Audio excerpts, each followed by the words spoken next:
Mon invité, c'est Jonathan Tchodjai et c'est un homme qui est pour moi complet. C'est un homme qui j'adore discuter avec lui parce qu'il nous fait réfléchir, il me fait réfléchir sur plusieurs dimensions différentes. On peut parler de politique avec lui, on peut parler d'intelligence artificielle, on peut parler d'éducation et d'enfants, on peut parler de l'économie, on peut parler d'entrepreneuriat, on peut parler de tout ce que vous vous posez comme question. Ben, on a parlé de plusieurs choses et aussi de l'humain, de l'intuition, de nos peurs, de nos doutes, de qu'est-ce qu'on fait avec. C'est un homme qui est vraiment, pour moi, comme je vous le disais, 360 complet, qui a énormément à offrir, qui a énormément à donner, et j'ose espérer que ce 40 et quelques minutes que vous allez écouter va vous faire avoir cet impact-là aussi dans vos vies. Moi, personnellement, je l'écouterai toute ma vie, tout le temps, parce que je passais des heures à l'écouter, parce que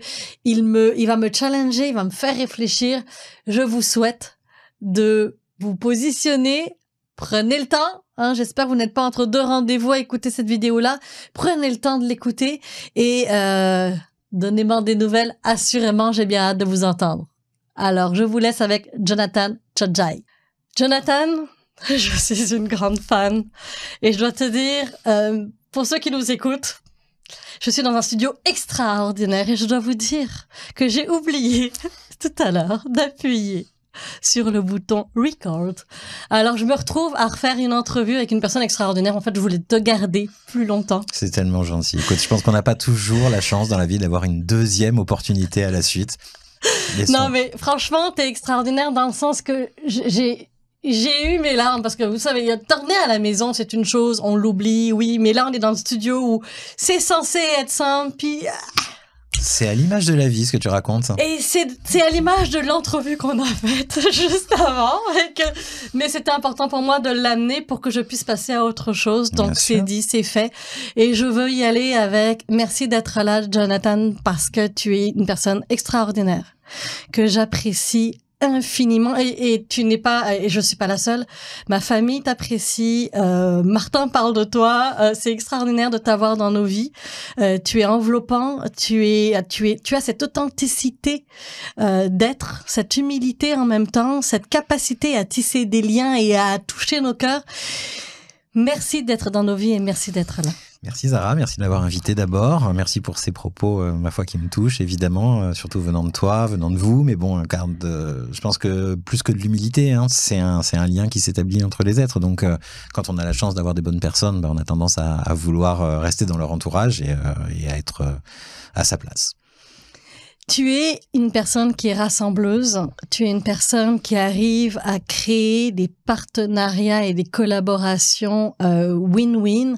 Je t'ai vu et quand on s'est rencontrés, c'était la première fois au Salon de l'immigration que tu as cofondé et je te voyais, tu marchais, c'était extraordinaire. J'avais l'impression qu'il y avait comme tout un aura qui te suivait tellement t'étais aligné, t'étais centré, tu admirais ce qui se passait en bas. Je pense que je te l'avais dit dans la première entrevue déjà. Et il y avait quelque chose qui émanait en toi, cette humanité-là, et c'est de cette humanité-là que je veux qu'on parle, parce que pour moi, aujourd'hui, ça fait le leader que tu es. Un leader qui va être inspirant pour ceux qui nous écoutent. Et c'est aussi lui que j'aimerais adresser. Bon, écoute, merci. Je suis infiniment fier, évidemment, de cette expérience que tu relates. Le Salon de l'immigration, tous les ans, maintenant 2 fois par année, c'est un moment un peu magique. Pour moi, pour tous ceux qui y travaillent, évidemment, parce que c'est un moment, comme tu le disais, rassembleur, mais dans une proportion qui est absolument phénoménale. En fait, d'avoir plus de 200 kiosques, donc plusieurs centaines d'individus réunis pour souhaiter la bienvenue aux immigrants, pour les accompagner dans leurs besoins, et voir ces milliers, et même maintenant ces dizaines de milliers de visiteurs venus du monde entier, qui ne nous connaissent pas, qui ne savent pas qui on est, mais qui se réunissent parce qu'on a créé cette initiative-là. C'est fou, et humainement parlant, c'est tellement enrichissant. C'est enrichissant. Et comment tu fais pour créer, pour amener cette humanité?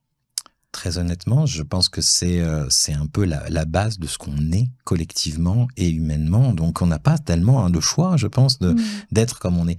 Ça va plus loin que ça. Je dirais, je reprends l'exemple du salon de l'immigration parce que c'est un excellent exemple. C'est la conjonction d'efforts de plein de gens absolument passionnants et passionnés qui travaillent à faire ça. Moi, je suis un dilettante au milieu de tout ça. J'ai créé Immigrants Québec, mais j'ai jamais dirigé Immigrants Québec comme ceux et celles qui le font au quotidien travaillent là-dessus. Et pourtant, chaque année, j'ai l'immense privilège d'être au cœur de ce processus-là et de recevoir tout l'amour que le travail généré finalement apporte. Donc, je m'estime très privilégié d'être à cette place-là. Alors évidemment, ça prend temps, énergie, ça prend, tu disais, humanité.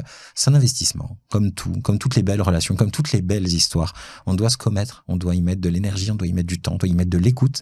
On doit être capable de remettre en question qui on est, ce qu'on fait parfois, de pas être trop pétri de certitude, de pas trop juger. C'est beaucoup d'éléments différents qui font qu'à un moment ou à un autre, on est à sa place et on est capable d'en retirer le plus beau fruit.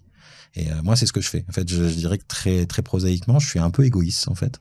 J'aime que les choses soient belles, j'aime que les gens qui m'entourent soient bien. Et je fais le nécessaire en général pour ce petit pas supplémentaire qui fait la différence. Comment tu fais justement quand tu as cette relation-là où tu as des projets que tu veux voir arriver? Comment tu fais? Et puis c'est ta méthode à toi, ta recette à toi. Selon toi, c'est quoi qui fait que t'arrives à créer ce pont-là aussi facilement? Je pense que c'est beaucoup une question d'avoir conscience. Je dirais que les choses n'arriveront pas toutes seules. Il faut un peu les provoquer, il faut un peu les accompagner. Et donc, j'essaye d'être 100% présent quand je suis avec du monde. J'essaye d'écouter les gens quand ils ont des choses à exprimer. J'essaye aussi de donner les meilleurs conseils ou la meilleure écoute, le meilleur accompagnement possible à ceux et celles qui me le demandent parce que, d'abord, c'est ce que j'aimerais qu'on fasse pour moi. Ensuite, parce que les minutes que je vais consacrer à quelqu'un, elles seront mieux employées si je donne le meilleur de moi-même. Et puis, ultimement, je pense qu'il y a un sentiment de fierté quelque part, de se dire, tiens, j'ai pu participer, j'ai pu accompagner, j'ai pu faire grandir une idée, un projet, une aspiration. Donc, quelque part, très, très logiquement, je dirais, on fait ce qui est bien pour les autres parce que ça nous fait du bien à nous-mêmes. Et le besoin et l'écoute, parce que en te connaissant, je réalise beaucoup que le besoin et l'écoute sont une des pierres essentielles que tu arrives à faire comme ça très facilement. Qu'est-ce qui, en fait, je vais reprendre ma question, qu'est-ce qui, selon toi, lorsqu'une personne essaye de créer des liens ou des partenariats, des collaborations ou un entrepreneur, travailleur autonome, peu importe l'endroit où on se trouve dans la hiérarchie, qui fait que la communication, elle est pas efficace ou elle est pas fluide? Que cette humanité, finalement, parce qu'on part de notre bonne intention, il y a personne qui se réveille le matin en disant hey, aujourd'hui, je veux te faire tomber, mais c'est juste qu'il y a des nœuds dans cette communication-là. Alors, bien souvent, il y a une volonté de plaire ou d'être reconnu qui déborde. Souvent, c'est l'ego, en fait. Ça vient un peu vicier les relations. Ça, c'est un premier élément, mais il est un peu omniprésent aussi bien dans les relations personnelles que professionnelles. Le deuxième élément, c'est le manque de sincérité. En fait, si on n'est pas aligné avec soi-même, si on se dit, je veux absolument atteindre le résultat, donc pour ça, je suis prêt à tout, il y a de bonnes chances qu'on coupe les coins ronds et qu'on fasse des choses qui seront pas appréciées ou pas reconnues ou pas acceptables. Et donc, à un moment ou à un autre, on va finir par vous détester. Un autre élément qui peut être un problème ou un frein, c'est de croire qu'on peut avancer en écrasant les autres et qu'on va se rendre à la fin, je veux dire, quand on va se retourner, qu'est-ce qu'on va voir là? Plein de gens qui se sont fait écraser puis qui sont pas contents. Fait que c'est pas comme ça qu'on construit quelque chose de beau, c'est pas comme ça qu'on construit quelque chose de durable. Et je pense qu'il faut vraiment s'écouter soi-même, évidemment. Il faut laisser la part belle à ce que notre gut feeling nous dit finalement. Et au-delà de ça, je pense qu'il faut avoir la reconnaissance de comprendre que la situation de l'autre, c'est pas la nôtre et que ce que moi je fais pour toi, c'est pas nécessairement ce que toi tu vas faire pour moi, ça marche pas comme ça. Il n'y a pas d'attente, c'est l'attente. Non, la réciprocité, elle s'établira à un autre niveau. Elle s'établit au fait que si je fais quelque chose pour toi et que je suis content de le faire, dans le fond, le simple contentement que je vais avoir va me suffire. Et toi, ce que tu feras pour d'autres ou pour moi ou pour mes enfants un jour ou pour qui que ce soit, finalement, c'est comme ça que le cercle fonctionne. Si tous les humains se comportent mieux vis-à-vis de ceux et celles qui les entourent, tout le monde sera heureux. Je veux dire, on en reçoit. Puis moi, j'ai la chance d'avoir beaucoup reçu d'amour, de recevoir encore beaucoup d'amour aujourd'hui. Et évidemment, ça m'alimente, ça me nourrit, ça me donne du carburant pour avancer. Et puis surtout, ça me rend quasiment intouchable. Je veux dire, quand on est aimé, quand on est apprécié, quand on est compris, quand on a de l'écoute, je veux dire, le reste, c'est des détails. On réussit, on échoue, peu importe. C'est pas ça qui compte. À la fin de la journée, on est satisfait quand même. Quand on a cette capacité que tu as de connaître aussi tes valeurs, parce que tu connais tes valeurs, tu sais où est-ce que tu t'en vas, tu t'arrives à chaque fois, à chaque projet, de décider facilement. En fait, on a parlé du doute tout à l'heure, mais d'arriver quand même à décider et à avoir une grande ligne. Comment tu fais pour t'assurer de rester aligné sur tes valeurs, en sachant que parfois, le doute ou la peur peut arriver? Je me suis loupé plein de fois parce que j'ai essayé encore plus de fois. Donc forcément, on peut pas toujours réussir. Mais pour rester relativement aligné, il faut réussir à faire que d'un côté, on satisfasse, je dirais, le projet et en même temps, les humains qui sont impliqués dedans. Si à chaque fois, on arrive à faire un petit peu la balance entre les deux, c'est là où, normalement, on est dans la zone confortable et agréable. Dès lors qu'on commence à mettre plus l'emphase, soit sur les individus plutôt que sur le projet, ou plus sur le projet que sur les individus, là, on est débalancé. Et vous ne serez pas surpris, les uns les autres qui nous écoutez aujourd'hui, de savoir que quand on est débalancé, généralement, on finit par tomber. Donc, il n'y a pas de grand secret. Moi, on m'a toujours dit, il faut user de tout et n'abuser de rien. C'est encore une fois quelque chose d'assez simple à comprendre. Je pense qu'on a tous besoin de bien des choses, mais que quand on en a trop, ça n'a plus vraiment d'intérêt, plus de valeur. La valeur, l'utilité, le sens, qu'est-ce qui te nourrit au quotidien? Je dirais que, pour commencer, l'espoir de faire ou de vivre un peu mieux que la veille. L'espoir de remplir chaque minute, chaque jour, chaque heure avec des choses qui font du sens, qui m'apportent satisfaction, plaisir, réussite, quelle qu'elle soit. Je crois que c'est beaucoup dans le fait de partager aussi des moments. Je vis pour ces moments-là. Je veux dire, à chaque fois qu'on crée des nouveaux projets, qu'on a des occasions, on parlait du salon de l'immigration tout à l'heure, il n'y a pas un salon de l'immigration depuis le premier, et je sais que ça commence à faire quelques années maintenant, puisqu'on va être à notre 15e édition. Exact. On est toujours époustouflé, je dirais, par ce qu'on voit, mais on ne l'est jamais tout seul. Moi, je ne me vois pas tout seul dans mon coin à regarder le salon d'immigration et dire « Waouh, c'est super ce qu'a fait Immigrants Québec ». Non, déjà parce que je me sentirais complètement... c'est pas moi qui ai fait tout ça. Je veux dire, donc je ne suis pas légitime pour ça. Par contre, je connais ma place dans tout ça. Je sais que si j'existais pas, ça n'existerait pas non plus. Donc, à quelque part, j'ai de l'importance. Mais cette importance n'a de valeur qu'avec les autres. Si je ne suis pas avec notre PDG, avec notre directrice générale adjointe, avec ceux et celles qui comptent, il n'y a pas de plaisir. Par contre, quand on est ensemble, mon Dieu, le ressenti qu'on a, mon Dieu, l'expérience qu'on vit, et au-delà de la réussite ou de l'échec même de certains projets, c'est pas tellement ça. C'est le fait d'avoir été ensemble jusqu'au bout de là où on pouvait aller, d'avoir vécu quelque chose d'incroyable. Je le vois chez Sciences où j'opère avec mon équipe, quand on fait une émission, le travail d'équipe, le plaisir d'aller prendre un verre après en sachant qu'on a réussi à mettre un truc dans la boîte qui est vraiment exceptionnel. Nos partenaires avec qui on construit des trucs, avec qui on s'excuse des trucs aussi de part et d'autre tout le temps parce qu'on en fait tous des erreurs. Donc c'est aussi d'arrêter d'être dans cette espèce de vision du monde étriquée, un peu manichéenne, c'est bien ou c'est pas bien. Non, il y a bien des façons de faire les choses, laquelle on choisit ensemble et on y va. Et on y va. La relation gagnant-gagnant, qu'est-ce que ça prend selon toi pour arriver là? D'abord, ça prend de l'écoute. En fait, il faut réussir à d'abord entendre et éventuellement comprendre quelles sont les réelles attentes et les réels besoins de l'autre. Vouloir entendre aussi. Et oui, mais c'est un enjeu de base. La plupart du temps, moi, quand je viens te poser des questions, ce que je veux, c'est que tu me donnes les réponses aux questions que je me pose. Bon, super, sauf qu'à un moment donné, c'est pas forcément la question à laquelle toi, tu étais prête à répondre. Donc souvent, il y a un petit détour qui se fait, et puis on fait un mix entre les deux. Bon, ça amène que, bien souvent, ce qu'on estime de part et d'autre qu'on va donner à l'autre en se disant il va être bien content parce que quand même je lui en donne beaucoup. Oui, mais tu me donnes beaucoup de ce dont j'ai pas besoin. Non, la relation gagnant-gagnant, c'est ok, comment je m'assure que quand moi je réussis mon coup, toi tu as réussi ton coup en même temps. En fait, c'est de trouver les points sur lesquels on peut travailler dans la même direction. Comme ça, on s'affronte pas. C'est pas je t'ai pris plus d'argent, j'en ai gagné plus, donc non. C'est tu m'as donné des sous, mais tu es content de me les donner parce que moi, ce que j'ai fait pour toi là, waouh. Et c'est là où ça crée de la richesse, c'est là où il y a une émulsion. Et souvent, quand on dit la somme des parties est plus importante, c'est comme ça qu'on arrive à répartir le fruit du bien. C'est de se dire, on en a créé plus, donc il y en a pour tout le monde. C'est ça le truc. De se dire, on a le même gâteau et on est de plus en plus nombreux à les manger dessus, tu te doutes bien qu'à un moment donné, on va avoir faim. Donc c'est pas ça la façon de faire les choses. Non, c'est créer l'infinie possibilité de cette manière-là. On n'est plus dans un jeu de terre fini, comme dit Simon Sinek. On est dans un jeu qui est dans l'infini de possibilités. On fait les règles en fonction de ce qui fait sens pour créer de la valeur et l'innovation, de la recherche, etc. Mais totalement. Et puis, ça va même, je dirais, au-delà de ça. C'est que parfois, on arrive à faire ce qu'on appelle un miracle. Un miracle, ça arrive. Je veux dire, aujourd'hui, l'innovation arrive parfois à sortir du concept de un effort de plus, une réussite de plus. C'est d'un seul coup, on fait un truc et hop, ça crée des nouvelles connexions, des nouvelles possibilités qui sont presque infinies. Donc évidemment, c'est pas le lot quotidien de toutes les PME, mais il suffit d'une petite innovation, d'un petit différentiel, d'une approche, même dans ses RH ou dans sa façon de communiquer avec son public qui soit différente pour créer quelque chose de durable. On en voit souvent des entreprises qui sont fières de dire établies depuis 1972, ça veut dire quelque chose. Ça veut dire on est fier d'exister depuis aussi longtemps, mais surtout d'avoir pu continuer d'accompagner nos besoins et notre public.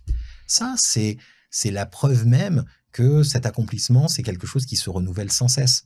Entre l'entrepreneur qui a démarré sa boîte à 25 ou 30 ans et celui qui va peut-être la revendre à 60 ou 65 ans, il s'est passé tout un univers de moments et de possibles où il y a eu des choix qui ont été faits. Ces choix nous amènent à être l'individu qu'on est. Et c'est l'individu ensuite qui va pouvoir infléchir la compagnie avec le volant qu'il a entre les mains.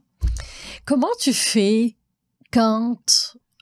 On le sait tous, ça fait totalement du sens ce que tu es en train de dire. Et il y a beaucoup de gens qui me disent « Oui, mais ça bloque dans la direction. Oui, mais ça bloque en haut parce que les gens regardent leur pouvoir, leur poste, à petit niveau, à petite échelle au final. » Qu'est-ce qui pourrait, selon toi, insuffler ce besoin-là de faire différemment? Bon, aujourd'hui, on est dans un contexte un petit peu difficile parce que on a d'un côté cette espèce d'aspiration à une vie dans laquelle on vit tout ce qu'on a à vivre, le fameux YOLO, You Only Live Once, que les jeunes reprennent souvent, se font tatouer parfois, bon bref, ce genre de choses. Et d'un autre côté, la peur lancinante. La peur d'abord de se faire exclure, rejeter, etc. Ou la peur de passer à côté, le fameux FOMO, Fear of Missing Out. Et là, on est pris entre la peur d'un côté et l'envie incroyable, presque l'élan de vie qui existe de l'autre côté. Et l'un comme l'autre sont des éléments qui viennent de très loin. On s'entend que la peur, c'est quelque chose que notre corps a intégré pour nous protéger, nous permettre de survivre. Et d'un autre côté, je veux dire, l'envie, l'aspiration, le souffle de vie, c'est ce qui fait que le bébé, quand il sort du ventre de sa mère, il veut respirer. Donc, on a ces deux élans, je dirais. Ce qui nous permet de vivre aussi. Exactement. C'est ça. Exactement. Donc, il faut réussir à composer avec ces deux réalités. Je parlais d'équilibre tout à l'heure. On est là encore. On doit réussir à naviguer entre les deux. C'est-à-dire qu'il faut s'assurer qu'à certains moments, nos aspirations, nos envies, notre souffle de vie nous permettent de dépasser, de transcender les limites qui sont imposées par la peur. Et donc, comment est-ce qu'on peut éventuellement réussir à décloisonner, je dirais, ces limites, ces peurs, ces craintes, ces incertitudes, éventuellement même le combat avec l'autre qui pourrait ne pas vouloir lâcher ses prérogatives, sa place, son titre. C'est tout simplement d'aller en transparence dans la vie. Si c'est pas dans cette compagnie-là que vous êtes supposé prendre la place du VP, ce sera pas dans cette compagnie-là. Par contre, traitez vous-même, traitez les autres comme si vous étiez un VP et vous verrez qu'à un moment donné, la place, elle sera pour vous, soit dans cette boîte, soit dans une autre. Il n'y a pas d'obligation impérieuse dans une structure, dans une compagnie, dans une société. Il y a juste des élans et des capacités. Je veux dire, à un moment donné, quand on est la bonne personne au bon endroit, les choses s'alignent. Et quand on n'est pas à la bonne place, ça s'arrête. Et c'est pour ça qu'il ne faut pas trop regretter les échecs, les choses qui n'ont pas fonctionné dans nos vies. D'abord parce que souvent, l'échec, ça a été quelque chose qui est arrivé bien après toutes les autres phases qu'on a pu mettre en place. La création, l'excitation, la réussite, etc. Donc, dire ma boîte c'est terminé, mais je veux dire, j'ai gagné ma vie pendant 10 ans dans cette boîte en m'éclatant, je veux dire, c'est pas un échec, ça. Je veux dire, c'est 10 années de réussite. Et puis une fin plus ou moins heureuse. Qui, généralement, d'ailleurs, laissera la place à quelque chose d'autre. Parce qu'il faut bien fermer une porte pour en ouvrir une autre, parce qu'il faut bien, à un moment donné, avoir du temps libre pour pouvoir l'investir dans quelque chose d'autre. Donc, encore là, sur le moment, on a l'impression que c'est l'horreur. Si on regarde l'étymologie du mot crise, la crise, c'est le moment où une situation qui était plutôt dans une traîne de croissance s'infléchit et change. Voilà, ça, c'est la crise. C'est ce petit moment-là. Le point d'inflexion, c'est pas du tout le bidule de long terme dont on nous taraude tout le temps en disant « Oh là là, c'est une crise qui dure depuis X temps ». Non, la crise, c'est le moment d'inflexion. Tout le reste, ce sont des ajustements. Et souvent, c'est normal. Ça s'appelle des cycles. Et je veux dire, il y a toujours une naissance, une croissance, une mort. Je veux dire, comme dans tout. Si on a la chance de vivre plusieurs cycles dans notre vie, c'est une chance. Qui voudrait d'une espèce de vie rectiligne où il se passerait rien? Je veux dire, c'est pas pour ça qu'on est fait. On est fait pour s'adapter.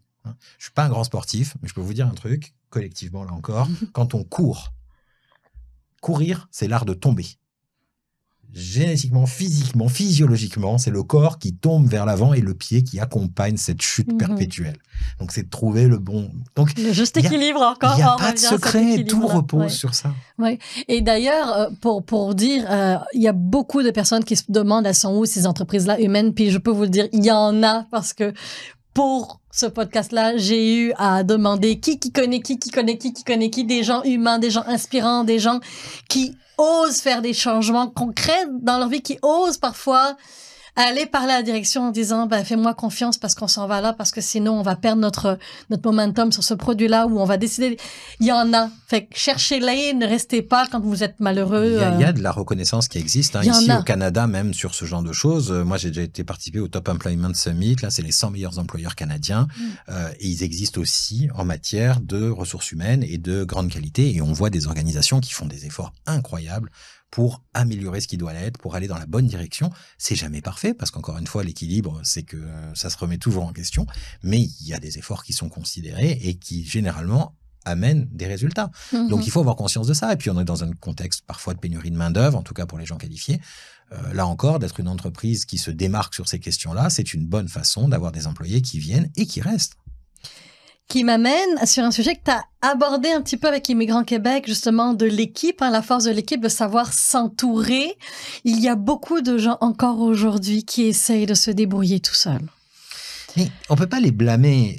Je veux dire, la logique, c'est d'abord de réussir à se sécuriser soi-même. Et quand on est entrepreneur, prendre des risques, je veux dire, on y va step by step. C'est pas simple de se dire, tiens, je vais miser sur quelqu'un qui vient de l'extérieur, qui a pas ma vision, qui a pas mon entrain, qui a pas envie de bosser 18 heures par jour. Donc, à un moment donné, ça devient, ce sont des étapes qui sont parfois difficiles à franchir. Pour autant, on n'arrive pas à entreprendre de très grandes choses seul. Il y a un moment donné, il faut se faire accompagner par des experts. On peut le faire de bien des manières. Ça peut être des consultants, ça peut être des accompagnants, ça peut être des juniors qui apprennent avec nous. Il y a bien des façons. Mais c'est sûr qu'à un moment ou un autre, il faut savoir lâcher prise, au moins sur les choses pour lesquelles on est les moins efficaces ou les moins performants.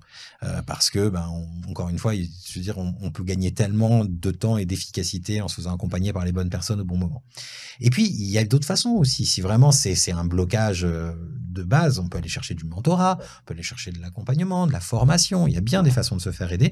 On peut aussi juste aller à la rencontre de gens qui ont fait des choses comparables par le passé, leur demander d'abord leur avis et éventuellement de l'aide s'ils vous prennent un petit peu sous leur aile. Ça peut être des façons merveilleuses d'évoluer en tant qu'individu et en tant qu'entrepreneur, parce qu'on n'a pas tous la chance d'avoir des parents qui ont été entrepreneurs puis qui ont des choses à nous transmettre. On n'a pas tous non plus le privilège, d'avoir les codes de la société dans laquelle on vit. Donc, c'est des choses qui peuvent s'apprendre par le biais d'autres individus qui peuvent nous les transmettre et partager. Puis vous seriez surpris du nombre de fois où en demandant, on obtient des choses. Moi-même, je veux dire, je suis sollicité très souvent pour des avis, des choses comme ça. Évidemment, quelqu'un qui me demande de faire son travail à sa place, je vais lui donner une gentille fin de non-recevoir. Mais quelqu'un qui veut avoir mon input, mes conseils, mon avis sur ce qu'il va entreprendre, je serai 100% honnête, comme je l'ai toujours été. Parce que je vois pas l'intérêt de perdre une demi-heure ou une heure de ma vie à faire miroiter quoi que ce soit à quelqu'un. Je vais lui dire ce que je pense. Et si je pense que son projet, il est voué à l'échec, je vais lui dire, écoute, ça a l'air super et je comprends ton point, mais si tu n'as pas ça ou ça, à mon avis, c'est peine perdue. Je l'ai fait dans l'édition, je l'ai fait dans le tourisme, je l'ai fait dans l'immigration et dans bien des domaines. Ça suffit pas d'avoir une bonne idée. Ça suffit pas d'avoir de l'argent. Ça suffit pas. Il faut avoir un besoin bien identifié, il faut avoir fait son benchmark un minimum, il faut être capable de se lancer et d'avoir une proposition unique de valeur qui se distingue. Arriver à arrimer les deux, finalement, les deux besoins. Enfin, j'ai quelque chose, mais le besoin, et arriver à arrimer les deux, finalement. C'est la règle, je dirais. Il n'y a aucun projet entrepreneurial sérieux qui ne repose pas sur un besoin non adressé ou mal adressé. Il y a plusieurs questions qui me sont venues, mais je vais y aller avec la première. En tant qu'entrepreneur, je vais reprendre l'exemple de mon fils, Evan, qui a l'impression de dire « Mais tout a déjà été inventé. Et il y a beaucoup de gens qui vont dire, mais de toute façon, je ferai pas mieux que les autres, ou qui vont se rabaisser justement en disant, ça sert à rien, de toute façon, les autres l'ont déjà essayé ou autre. Qu'est-ce que tu pourrais dire à ces personnes-là, que ce soit jeunes comme le mien qui a 16 ans aujourd'hui, ou les gens qui se retrouvent dans des postes où ils pourraient faire une différence, mais n'osent pas et sont dans, ouais, mais bon, j'ai essayé ailleurs, ça n'a pas marché, est-ce que je vais oser une deuxième fois? Le contexte change tout, en fait. Les apprentissages, les nôtres et ceux des autres, sont des éléments essentiels. Si on prend les avions dans lesquels on vole aujourd'hui, c'est assez contre-intuitif de penser qu'un bidule de 300 tonnes avec 700 personnes dedans va traverser 6000 km pour se rendre d'un point à un autre. Pourtant, au début, il y a des gens qui se sont mis avec des fuselages en bois, avec du tissu dessus, et ils sont lancés du haut d'une grange. Bon, évidemment, il y a eu des ratages, mais n'empêche que c'est pas parce que quelqu'un a essayé et s'est planté que moi, je vais pas y arriver. Et la preuve est dans bien des domaines que c'est comme ça qu'on apprend. Donc, essai, erreur, tentative, possibilité. L'autre élément, et il est tout aussi important, personne ne vous demande de vous casser le nez ou de sauter du haut de la grange et de vous exploser. On est aujourd'hui en mesure d'anticiper, de prévoir, de se faire accompagner pour avoir plus de chances de réussir. Et puis, il y a un certain nombre de projets qui ont été menés, qui ont effectivement répondu à un besoin. Sauf que le besoin, ils n'ont pas réussi nécessairement à le faire matcher. L'arrimage dont je parlais tout à l'heure, c'est un vrai enjeu, ça. Moi, je fais le plus beau produit en ville. Exemple, j'ouvre le meilleur restaurant en ville. D'accord, j'ai la plus belle vaisselle, la porcelaine incroyable. J'ai le meilleur chef du monde. J'ai réussi à le faire venir, il bosse pour moi. On fait 20 sièges. Par contre, quand j'ai fini d'investir dans tout ça, je me dis, attends, le bouche à oreille, ça va marcher. Je vais pas commencer à mettre de l'argent dans le marketing. Et là, comme de fait, mon restaurant, il est vide. Et il va être vide suffisamment longtemps pour que quand les premiers clients vont venir, j'aurai perdu mon super chef. J'aurais peut-être plus les moyens d'avoir le meilleur personnel en ville et de fait l'expérience va être pourrie et le bouche à oreille il fonctionnera jamais. D'accord, c'est quoi la leçon de l'histoire? C'est que ça suffit pas d'avoir le meilleur produit. Il faut réussir à avoir le bon match entre toutes ces choses-là. Aujourd'hui, j'ai un magazine en ligne, ça s'appelle Les Connecteurs. C'est un magazine multimédia qui vise différentes catégories de personnes. Le principe même du magazine Les Connecteurs, c'est d'anticiper les besoins et ensuite on maximise nos efforts sur la découvrabilité. Pourquoi on fait ça? Parce que c'est plus important presque de réussir à rejoindre les gens que de faire le contenu qu'ils recherchent. Parce que si je fais le contenu mais que je les rejoins pas, ça n'amènera à rien. Donc il vaut mieux réussir à créer une sorte de symbiose entre nos utilisateurs et notre produit, puis ajuster le tir en cours de route pour réussir à avoir un succès qui soit durable. C'est un peu ce qu'on appelle de l'organique. C'est ça, on revient à notre écoute finalement, que ce soit une écoute win-win, on revient toujours à... Il n'y a pas d'autre secret, tout le reste c'est fake. C'est fake. Si moi j'arrive à avoir des gens, parce que je fais de la promotion en ligne chez les GAFAM, le jour où Meta décide de changer les règles du jeu, moi je suis complètement perdu, là. Il n'y a rien qui va se passer. Exact. Parce que j'aurais pas réussi à créer un sentiment d'appartenance, de communauté, un besoin que j'adresse. Donc il faut avoir conscience du fait que les choses qui montent vite, généralement elles redescendent vite. Si on veut construire quelque chose de durable, il faut savoir investir temps, énergie. C'est comme les relations. C'est exactement la même chose. Et ça part de l'intention. Mais il faut de toute façon, au départ, se dire que je n'investis pas dans quelque chose sur lequel j'ai pas l'intention de m'établir à long terme. Je veux dire, on ne parle pas d'aller acheter une baguette de pain. Il y a quelque chose dans le projet qui doit demeurer de l'ordre de l'accomplissement. Donc ça se mérite, d'où le travail. Mais encore là, c'est une question de valeur profonde. Est-ce qu'on a le sentiment qu'en faisant ce qu'on fait, on apporte un élément de réponse? Est-ce qu'on s'améliore en tant que société? Est-ce que moi, personnellement, qui fais la chose, est-ce que j'améliore le monde qui m'entoure? Est-ce que mes enfants se portent mieux? Est-ce que mes amis se portent mieux? Est-ce que quelque part, je réponds aux besoins de quelqu'un? Tout simplement.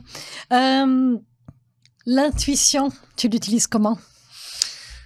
Je pense qu'on a la chance d'avoir des sens qui sont incroyablement développés et qu'on muselle l'immense majorité du temps. On a tendance, quand on vit en ville, à se boucher le nez aussi souvent que possible ou à faire comme s'il n'y avait plus d'odeur. On devient tous myopes parce qu'on regarde des écrans qui sont à ça de nos yeux. On fait plus attention à ce que nos oreilles nous disent parce que à un moment donné, on préfère se mettre des écouteurs dessus pour plus... Donc, on finit par devenir un petit peu comme des bulles autonomisées plutôt que de laisser la chance à l'interaction de se passer. Curieusement, nos oreilles, quand on les laisse libre cours, en général, à un moment donné, elles finissent par faire le tri. Pareil pour notre vue, pareil pour bien des choses. Donc, il faut réussir à trouver une forme d'équilibre là aussi. Moi, j'écoute mon instinct, je dirais. Mais mon instinct, il est pas magique. Là, je veux dire, j'ai pas une boule de cristal. C'est juste que j'essaye d'être à l'écoute des signes verbaux, non verbaux, de ce que la vie m'envoie. Moi, je trouve magnifique les soi-disant hasards de la vie qui font que ton iris ressemble comme 2 gouttes d'eau à un système solaire. Je trouve qu'il y a quand même des choses qui nous dépassent et qui font que quelque part, on a toutes les raisons d'être humble parce qu'on est un grain de poussière et en même temps de se dire qu'on est quand même constitué de poussière d'étoiles et qu'il y a un miracle incroyable qui se réalise en nous. Donc l'humain est à la fois presque rien et infiniment. Et tant qu'on a conscience de ça, ça veut dire que le moindre individu a en lui toutes les ressources nécessaires pour faire des miracles et son temps est aussi précieux que le mien ou que celui de Warren Buffett ou de n'importe qui d'autre. Donc à un moment donné, à partir du moment où on a ce respect-là pour les autres, on doit avoir ce respect-là pour soi-même et il faut faire usage de cette intuition, de ces sens dont nous disposons qui peuvent nous apporter énormément et nous permettre, à minima, de ne pas regretter nos choix. Parce que c'est beaucoup ça l'enjeu. C'est est-ce que j'assume finalement les conséquences des choix que je fais. Ça fait le lien avec le doute. Ben, assurément. Désolée, j'ai un chat dans la gorge. Assurément. Mais... Le doute est généralement une façon qu'a notre système de nous dire attention, peut-être que là c'est pas le bon chemin. Et si tu y vas, est-ce que tu es sûr que tu as bien considéré ceci ou cela? Donc il faut savoir aussi quand ça arrive là, cette espèce de sens d'araignée là, la Spider-Man, de dire il y a peut-être quelque chose qui, tu sais, tu dis cette personne-là, je sais pas trop envie de m'associer avec. Ne t'associe pas avec. Ne le fais pas. Je veux dire, tu vas le regretter. Mais qu'est-ce qu'on va faire en général, c'est rationaliser. Oui, mais lui il amène le capital. Oui, mais lui il a cette expertise. Oui, mais lui t'as vu son CV. Laisse faire. Ou je ne l'appliquerai pas sur ce poste de VP parce que... Ne pensez pas que les règles des autres doivent nécessairement vous dicter votre choix. Vos choix sont les vôtres, ils reposent sur votre expérience. Il y a un paquet d'artistes aujourd'hui qui ont réussi à se faire une place parce qu'ils étaient différents. Et grand bien nous fasse à tous que la différence puisse encore aujourd'hui constituer une façon de se distinguer, de grandir et d'évoluer et même d'intriguer ceux et celles qui n'auraient pas misé dessus au départ. Mais c'est cette richesse en fait, c'est une richesse cette différence. Toutes les confrontations de différences sont la richesse. C'est d'ailleurs pourquoi le débat sur l'immigration et en général le racisme sont des façons dévoyées de montrer notre petitesse d'esprit. Il n'y a aucune espèce de façon de grandir en restant entre nous. Aujourd'hui, les applications, les soi-disant algorithmes qui nous font de la reproduction et de la reproduction systématique des choses qu'on connaît déjà et qu'on aime déjà, c'est abominable. Je veux dire, c'est le contraire même de la richesse de la vie. Et d'ailleurs, il n'y a pas une monoculture qui tient sur cette planète. Là, quand on prend la soi-disant génétique la meilleure pour faire des bananes ou des machins, on se retrouve toujours avec des bidules. La première maladie qui arrive, elle les éradique tous parce que la nature est bien faite, parce qu'on a bien compris que la variété, c'était la richesse. Et quand on a la chance de se confronter avec des points de vue, des cultures, des langues différentes, on grandit en tant qu'individu, nos cœurs grandissent, notre esprit grandit. On peut pas se limiter à ce qu'on sait déjà. Les États-Uniens d'Amérique en ce moment sont en train de faire des choix qui sont dramatiques du point de vue même plus de la démocratie, de l'humanité. Et ils s'en rendent pas compte parce que plus ils avancent dans ce bourbier, plus ils ont le sentiment que ce qu'ils ont fait, ce qu'ils ont pris comme décision conforte leur point de vue. C'est terrible, en fait. Mais au-delà de ça, on a une chance incroyable d'être au Canada, d'être au Québec. On est vraiment excessivement choyés.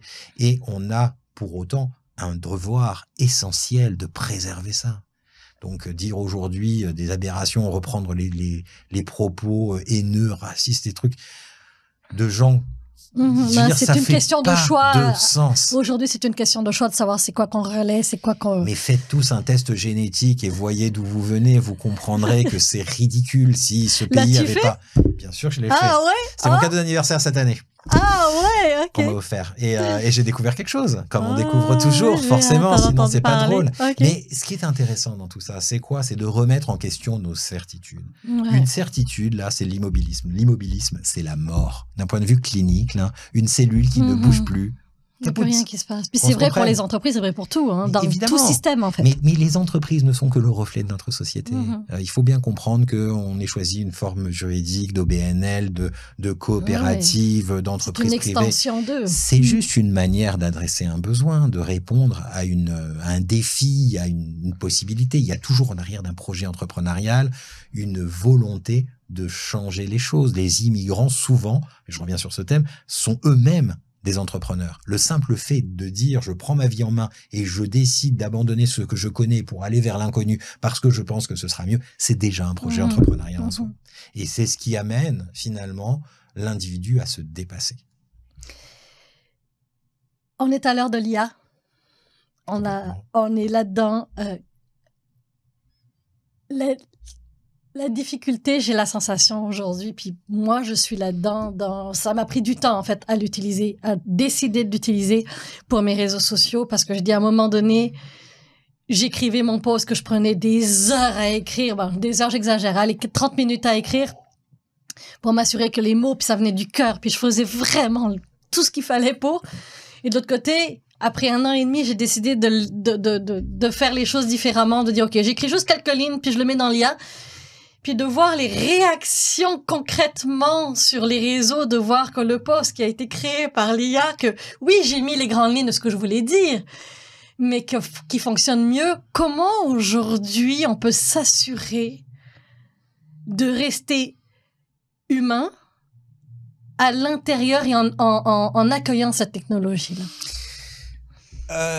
Alors, c'est complexe. C'est complexe pour bien des raisons. La première, d'abord, c'est que l'IA, telle qu'elle a été pensée, il y a presque une centaine d'années maintenant quand même, parce que c'est pas une technologie si nouvelle que ça. C'est juste que c'est récemment qu'on a réussi à lui donner le peps dont tout le monde a besoin. C'est une technologie qui visait à reproduire les schémas les mécanismes de pensée des êtres vivants. Pas seulement humains, mais vivants. On y arrive pas mal. Il y a d'ailleurs, c'est drôle, on est dans la semaine où il y a a priori la dernière version de ChatGPT qui a réussi à dépasser ce qu'on appelle le test de Turing, qui est celui où en gros on n'arrive plus à distinguer la machine de l'humain. Donc on est aujourd'hui devant des machines incroyablement performantes, ultra alimentées et tout à fait capables de répondre à la majorité des questions qu'on se pose sur la base d'une utilisation simple des données qui est la reproduction. On les entraîne à faire quelque chose et ensuite elles le font très bien. Bon. Ceci étant dit, il n'y a pas de création à proprement parler. Même quand vous demandez à la machine de vous dessiner quelque chose, et elle va le faire souvent selon ce que vous demandez, tout ce qu'elle fait, c'est qu'elle reproduit des processus de création humains. Donc elle refait la même chose qu'on lui a montré. Elle ne fait pas la même chose par elle-même. Elle le fait parce qu'elle copie. On l'a alimenté la bête. On a alimenté la bête. Okay. L'IA telle qu'elle est aujourd'hui utilisée par les modèles notamment de langage naturel, comme on dit, sont des outils prédictifs en fait, qui disent voilà la prochaine occurrence, voilà ce qui devrait arriver après. Tu as tapé 3 lettres, vraisemblablement la 4e ce sera celle-là parce que les autres milliards d'utilisateurs ont fait ça. Donc c'est évident qu'il y a là-dedans un formidable potentiel de gain d'efficacité, de gain de temps et éventuellement de retirer du processus tout le côté pénible de refaire tout le temps la même chose. Hein, je ne sais pas si tu as déjà fait des conseils d'administration, on a eu la chance de siéger ensemble. Tu sais, quand on te dit il faut repasser par les mêmes étapes obligatoires, c'est pénible, ça ne sert à rien. Je veux dire, mais on doit le faire. Bon. Aujourd'hui, si on peut s'affranchir de ça, on gagne, a priori. Si aujourd'hui, une machine est capable de faire 10 000 tests pour vérifier si des mammographies, par exemple, sont la première étape d'un cancer de la poitrine, bon, ben, je veux dire, c'est fantastique de se dire, tiens, il y a un outil qui est capable de faire ce truc-là en 3 secondes et donc de sauver des vies. Là-dessus, qui peut être contre? Il y a bien des choses sur lesquelles on a énormément à gagner. Pour autant, les choix qui sont faits ne sont pas anodins.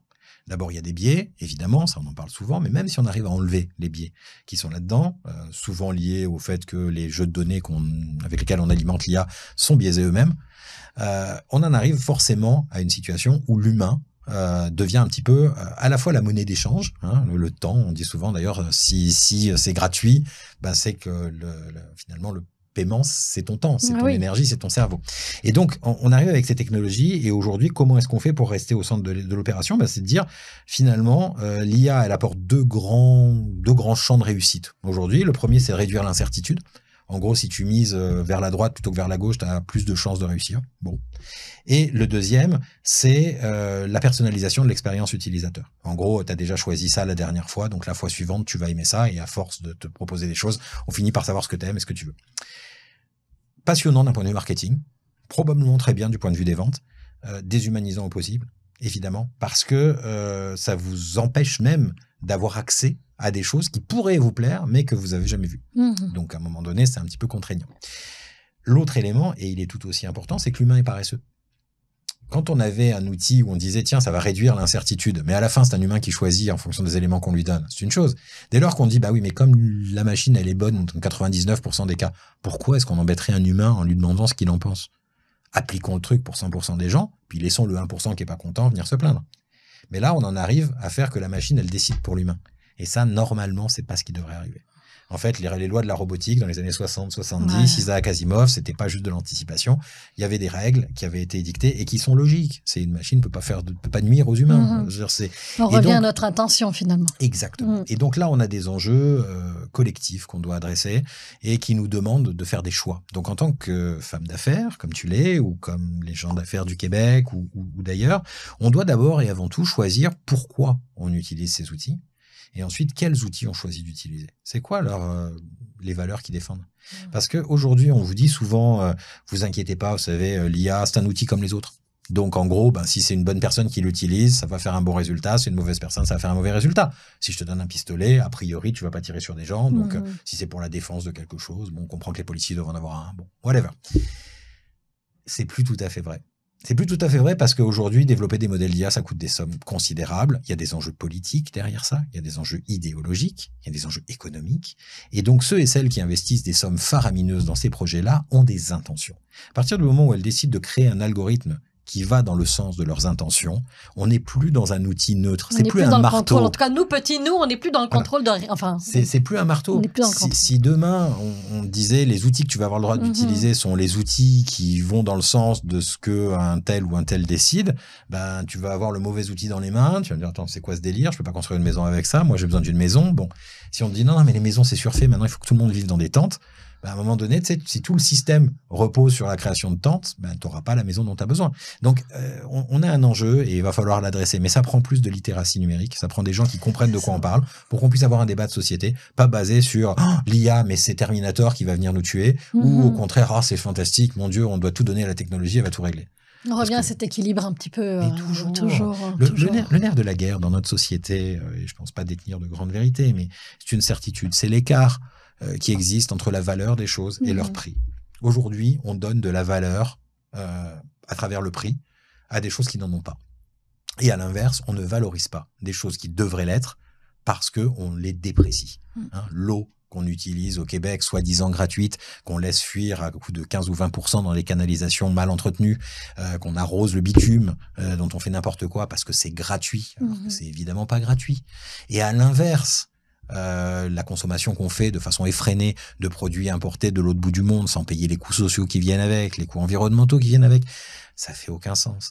Et pour autant, les choix qu'on fait en tant que consommateur, en tant que citoyen, reposent beaucoup sur nos actes de consommation. Donc aujourd'hui, le vote par excellence à tous les jours, c'est les choix qu'on fait économiquement d'acheter ou de ne pas acheter tel ou tel service, produit.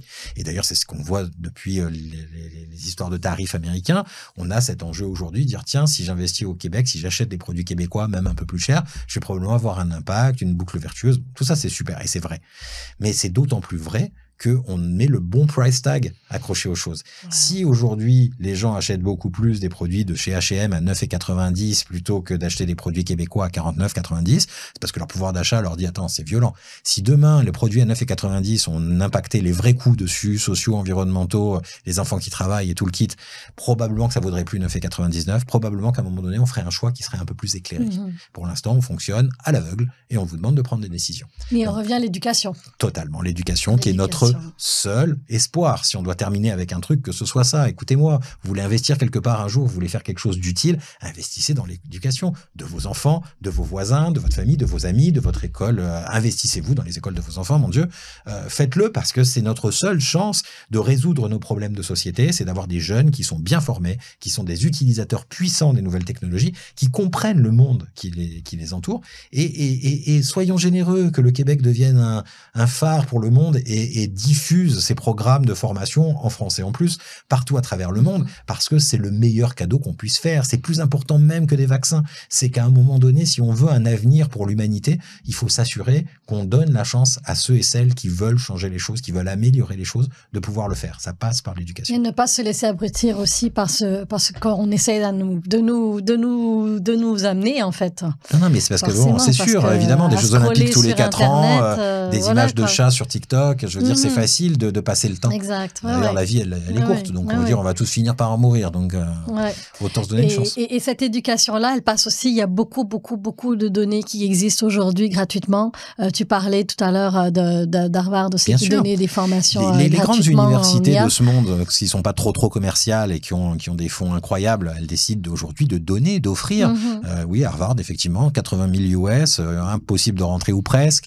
Et en échange, ils mettent aujourd'hui un certain nombre de leurs cours, notamment un cours d'introduction à l'intelligence artificielle, gratuitement. Vous pouvez aller chercher les cours d'Harvard gratuitement en ligne aujourd'hui sur certains domaines. Donc, n'hésitez pas, apprenez, allez voir des TEDx, informez-vous, informez les autres, partagez pour une fois de la vraie information, j'insiste, de la vraie information, vérifiez vos sources. Mais c'est fantastique aujourd'hui, la possibilité, le monde qu'on a. On a accès à l'univers entier des possibles et des connaissances, et on partage des images de chats. Je tiens à le redire encore une fois, j'ai rien contre les animaux, mais soyons réalistes, on a tellement à faire et si peu de temps pour le faire. On a ce devoir vis-à-vis de la société. Si vous avez un cerveau, si vous avez de l'éducation, vous avez un devoir de faire quelque chose pour les autres. Vous pouvez pas rester dans votre univers. Aujourd'hui, on est dans une société qui a malheureusement souvent le réflexe de dire, si jamais il y a un problème avec le réchauffement climatique et que l'eau monte, moi, je vais m'arranger pour gagner assez pour déménager et être à un endroit où l'eau monte pas. C'est pas comme ça que ça marche. On ne peut pas se dire qu'en tant que société, on peut avoir des individus qui vivent tranquillement planqués pendant que les autres souffrent. Il y a un moment donné, on a un besoin collectif, un devoir de faire mieux que ça. Il y a des questions de sens et d'humanité à se poser. Puis d'ailleurs, pour les bibliothèques, Deepak Chopra aussi en a une où il met puis pas juste lui, de tout ce qu'il entend des gens comme lui qui met au service aussi gratuitement. Donc tout ce qui existe au niveau de la science qui sont prouvés ou pas prouvés encore ou en mode d'être prouvés, en voie d'être prouvés. Il y a beaucoup de choses qui se passent donc totalement gratuitement. Jonathan, qu'est-ce que tu dirais à l'enfant de 7-8 ans?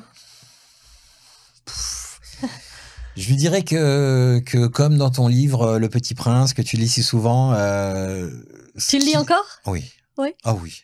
Oh oui, définitivement. Je pense que c'est, et de loin, le livre que j'ai le plus lu. Et on m'offre très régulièrement des tasses, des items, n'importe quoi avec Le Petit Prince dessus, parce que c'est ça. Mais il y a une phrase très très jolie dedans et pourtant terriblement vraie qui dit que c'est forcément utile parce que c'est joli. Je pense qu'on doit garder des yeux d'enfant sur le monde. On doit continuer de penser et de croire profondément que ce qui est beau a du sens, que ce qui nous apporte de la satisfaction, c'est pour quelque chose. Il y a rien de gratuit dans ce monde. Il y a rien qui arrive pour rien. Donc, donnons-nous la chance de vivre ce qu'on nous a donné. Les plantes autour de vous sont belles. Profitez-en. La lumière, la couleur, le soleil, la mer, whatever. Ce qui vous fait du bien, faites-le et abusez-en s'il faut, parce que vous avez qu'une vie et puis parce que collectivement, on a tous à gagner à ça. Si vous êtes plus heureux, les gens autour de vous seront plus heureux. Le monde sera meilleur.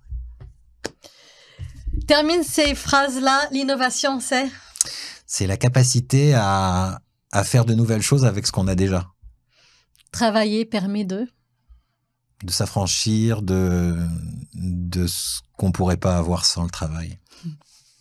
Créer un bon partenariat, c'est penser que les besoins de l'autre ne sont pas nécessairement les nôtres et donc savoir écouter pour pouvoir répondre. Merci infiniment d'avoir été là. À vous qui nous écoutez, je suis ravie d'avoir reçu Jonathan, merci. Et au-delà de ça, vous avez aimé, dites-le-moi, montrez-le-moi, likez, commentez, parce qu'au final, c'est pour ça que je fais ces entrevues-là, c'est pour vous inspirer, pour que vous puissiez trouver des clés, que vous puissiez vous aussi réaliser que vous n'êtes pas seul dans cette envie de changer.